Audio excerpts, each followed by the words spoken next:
The agricultural commodities are getting their mojo back after this month's spike in volatility. So is it time to buy into things like wheat and corn and cattle? Let's go off the charts. And Katie, you flagged this for us today. What are you seeing about the soft side of commodities? You know, this morning we noticed that DBA, an ETF representing the space, cleared its 50-day moving average. We had put out a long idea a couple of weeks ago because we noticed that it was starting to react to an oversold condition within its long-term uptrend. This is an ETF that has positions in the likes of cocoa and sugar and, corn and wheat. And we really think it looks interesting and also lends some diversification at a time when we might need it. Okay, now within that trade, you mentioned a lot of the components. What about the corn trade, the wheat trade, everything else that's happening right now? Are those things that we feel comfortable getting into? They're all turnaround plays. And with turnaround plays, you do have more risk, but also more potential reward. Looking for one at corn via the Tucrium corn ETF, you'll see a long-term downtrend has been in place. We track something called the DeMark indicators, which are designed to gauge trend exhaustion both on the upside and downside. When we have a very new counter trend signal within that downtrend, and it's happening right near some long-term support for corn.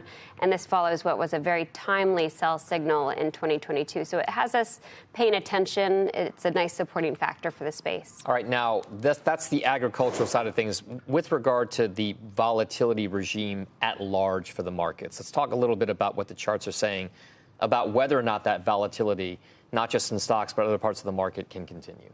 It is a big deal what we've seen so far for the VIX. It shifted very abruptly, mind you, from a low volatility cycle to a high volatility cycle with that spike. What we think will happen here is that a new higher floor will be for the VIX around the 200-day moving average, which is just about 14 on the chart. And we feel that that's the new higher volatility cycle. And with that, you tend to see an equity market that's just more challenged, more range-bound, choppier. And it's also associated, as you know, with the big rotation.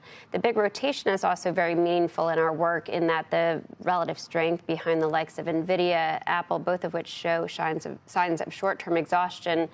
This is happening at the same time. So I do think it is a real challenge as we come into year end. Katie, one of the things that also seems to be happening is it's hardly been a comeuppance to passive investing. In fact, passive investing has been rewarded every time, and in the last 3 weeks it's been rewarded. But there is some sense that passive investing is also giving us this coiled spring dynamic in terms of vol. Do you agree with that? And your thoughts on that? Yeah, I think it begs for active management. And, this is the time at which we'll need to be more creative, i.e. agricultural commodities, managing risk in a meaningful way and in a systematic way. And we can't just sort of buy it and forget it in terms of the spiders or something that's broad-based.